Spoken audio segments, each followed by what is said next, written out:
कल कर्नाटक में नई सरकार का गठन हुआ। कर्नाटक के नए मुख्यमंत्री के रूप में सिद्धरमैया और उप मुख्यमंत्री के रूप में डीके शिव कुमार ने शपथ ली। कल के शपथ ग्रहण समारोह पर देश भर के लोगों की नज़र टिकी हुई थी, क्योंकि इस शपथ ग्रहण समारोह में विपक्षी एकजुटता दिखने वाली थी और निश्चित रूप से कल के शपथ ग्रहण समारोह में विपक्षी एकता देखने को मिली। मैं आपको बता दूं कि कांग्रेस की कर्नाटक में जीत के बाद कांग्रेस का जो मनोबल है बढ़ा हुआ है। विपक्ष के जितने भी नेता हैं सभी एकजुट होने का प्रयास कर रहे हैं ताकि 2024 में मोदी सरकार को और बड़ी चुनौती दी जा सके, क्योंकि राजनीतिक विशेषज्ञों का मानना है कि जिस तरीके से देश में विपक्षी एकता कमज़ोर दिखाई दे रही थी और उनका मनोबल बढ़ाने के लिए कुछ मिल नहीं रहा था, लेकिन इसी बीच कांग्रेस की जो जीत हुई है कर्नाटक में, एक तरीके से कहा जाए तो प्रचंड जीत हुई है, उसको लेकर कांग्रेस खेमे में खुशी की लहर छाई हुई है।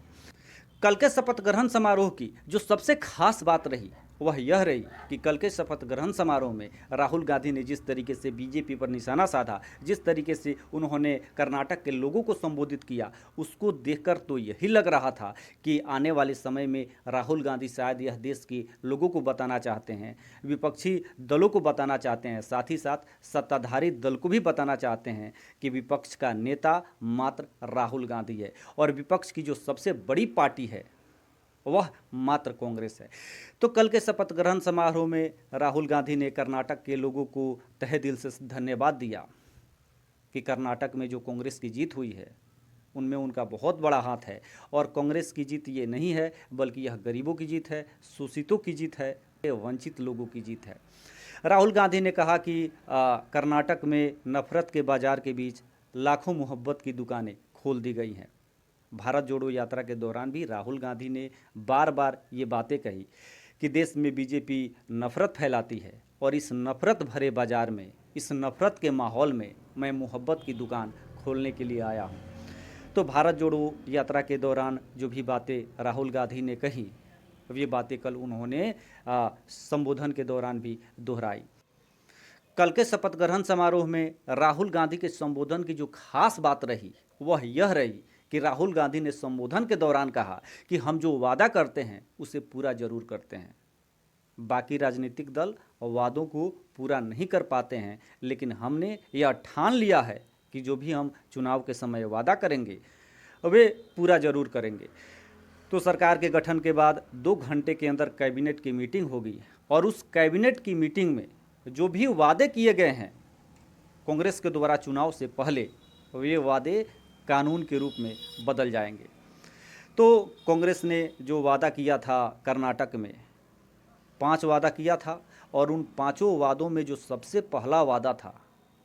कांग्रेस का वह यह था कि अगर कांग्रेस की सरकार कर्नाटक में बनती है तो प्रत्येक परिवार को 200 यूनिट तक मुफ्त में बिजली दी जाएगी। दूसरा जो वादा था वह यह था कि ग्रेजुएशन करने के बाद जो भी छात्र बेरोजगार हैं उन्हें 3,000 रुपये महंगाई भत्ता दिया जाएगा। साथ ही साथ डिप्लोमा धारकों को 1,500 रुपया मासिक भत्ता दिया जाएगा। तीसरा जो वादा था कांग्रेस का वह यह था कि गरीब परिवार की महिला मुखिया को प्रति महीना 2,000 रुपये दिए जाएंगे। चौथा जो वादा था कांग्रेस का वह यह था कि कर्नाटक में कहीं भी महिलाओं को आने जाने के लिए अब बसों में पैसा नहीं देना पड़ेगा, यानी कर्नाटक में महिलाएं फ्री में बसों में यात्रा कर सकेंगी। जो 5वां वादा था कांग्रेस का वह यह था कि प्रत्येक परिवार को 10 किलो अनाज मुफ्त में दिया जाएगा। तो निश्चित रूप से कर्नाटक सरकार अब इन वादों को पूरा करने में लग गई है और निश्चित रूप से जिस तरीके से घोषणाएं हुई हैं और जिस तरीके से इनको लागू किया जा रहा है, आने वाले समय में देश में जो कई राज्यों में चुनाव होने हैं उस समय इसकी जो नकल है देखने को मिल सकती है। भारत में सबसे पहले दिल्ली में अरविंद केजरीवाल ने फ्रीबीज यानी फ्री में सुविधाएं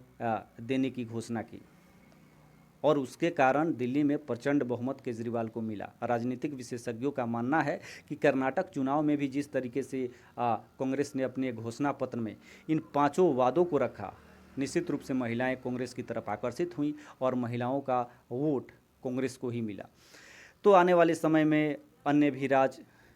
इस तरीके के घोषणा पत्र को जारी कर सकते हैं और चुनाव में फ़ायदा उठा सकते हैं। लेकिन राजनीतिक विशेषज्ञों का यह भी मानना है कि इस घोषणा पत्र से इन वादों को पूरा करने से सरकार को 53,000 करोड़ का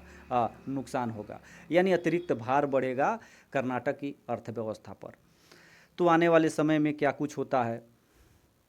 इस घोषणा पत्र से क्या कुछ फ़ायदा मिल पाता है कांग्रेस को, क्योंकि कांग्रेस में जितनी भी लोकसभा की सीटें हैं, अब जो निशाना है कांग्रेस का इन लोकसभा सीटों पर है कि कर्नाटक में सभी लोकसभा सीटों को कांग्रेस जीते। तो आने वाले समय में क्या कुछ होता है, इस घोषणा पत्र से कांग्रेस कितना फ़ायदा उठा पाती है, बीजेपी इसका जवाब कैसे देती है, ये तो आने वाला समय ही बताएगा। फिलहाल मैं अशोक कुमार सिंह अपने यूट्यूब चैनल इन्फोबिया के साथ आप सभी से विदा लेता हूँ। धन्यवाद।